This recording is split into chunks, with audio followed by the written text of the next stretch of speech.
কলকাতায় বাংলাদেশ উপ হাইকমিশনের দেয়াল ঘেঁষে বঙ্গীয় হিন্দু জাগরণ নামীয় সংগঠনের বিক্ষোভ, বাংলাদেশ পুরানো এবং অন্তর্বর্তী সরকারের প্রধান উপদেষ্টার কুশপুত্তলিকা দাহের তীব্র নিন্দা জানিয়েছে ঢাকা।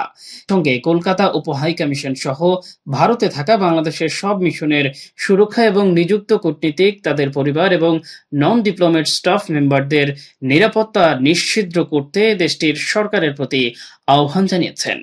কলকাতার বিক্ষোভকারীরা পুলিশের ব্যারিকেড ভেঙে বাংলাদেশ মিশনের সীমানার কাছে চলে যায়। এতে মিশন এলাকায় উত্তেজনা, যদিও পুলিশি তৎপরতায় পরিস্থিতি এখন অনেকটাই স্বাভাবিক।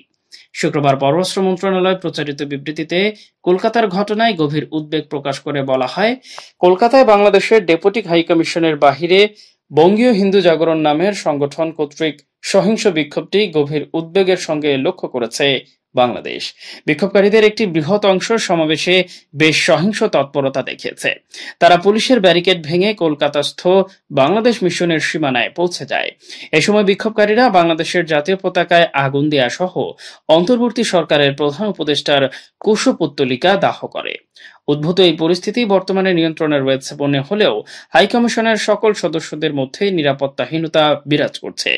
বিবৃতিতে বলা হয়, জাতীয় পতাকা এবং প্রধান উপদেষ্টার কুশপুত্তলিকা পোড়ানোয় তীব্র নিন্দা জানায় বাংলাদেশ সরকার।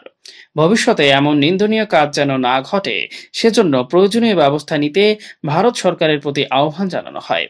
বাংলাদেশ যে কোনো ধরনের সহিংস কর্মকাণ্ডের নিন্দা জানায় উল্লেখ করে বলা হয়, কলকাতায় অবস্থিত বাংলাদেশের ডেপুটি হাইকমিশন এবং ভারতের অন্যান্য অঞ্চলের সকল কূটনৈতিক মিশনের সদস্য এবং স্টাফ মেম্বারদের নিরাপত্তা ভারত সরকারকেই নিশ্চিত করতে হবে।